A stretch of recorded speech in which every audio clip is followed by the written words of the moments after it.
अमेरिकी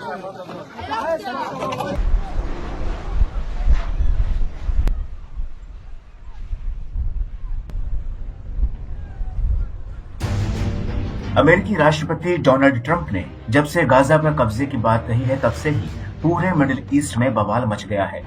खाड़ी से लेकर कई अरब देश ट्रंप के इस ऐलान के विरोध में उतर आए हैं। तो वह फिलिस्तीनी अथॉरिटी ने भी कह दिया है कि वो ट्रंप की इस स्कीम का विरोध करेगा।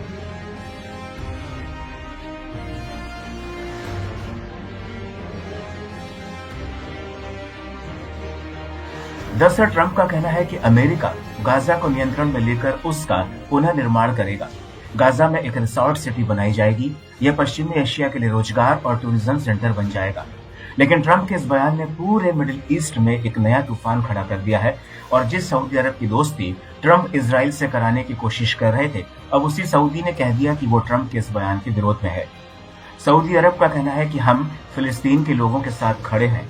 गाजा में साम्राज्यवादी नीयत से किसी भी तरह की घुसपैठ का हम विरोध करते हैं।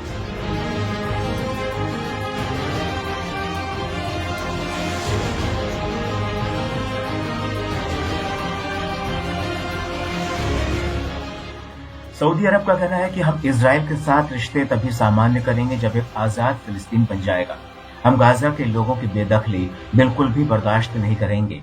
तो वहीं यूएन का कहना है कि गाजा में किसी भी तरह से कब्जा करना और वहां के लोगों को विस्थापित करना अंतर्राष्ट्रीय कानूनों का उल्लंघन है या गाजा में मानवाधिकारों का उल्लंघन करता है।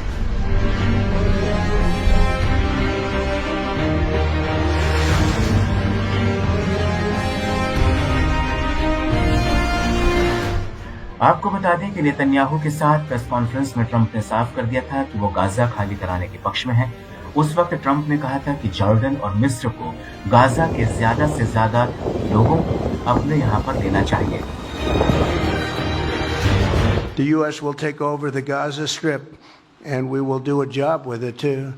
We'll own it and be responsible for dismantling all of the dangerous unexploded bombs and other weapons on the site, level the site and get rid of the destroyed buildings, level it out, create an economic development that will supply unlimited numbers of jobs and housing for the people of the area.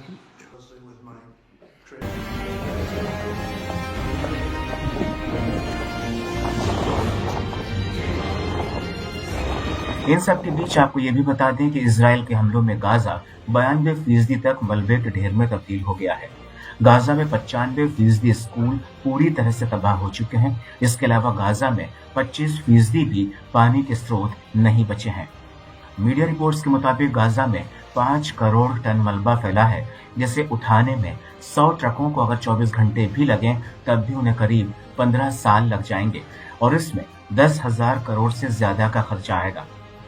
आपको बता दें कि Jordan, मिस्र ने Trump के इस plan को ठुकरा दिया है। वहीं तुर्की भी फिलिस्तीन के इस प्लान के विरोध में है।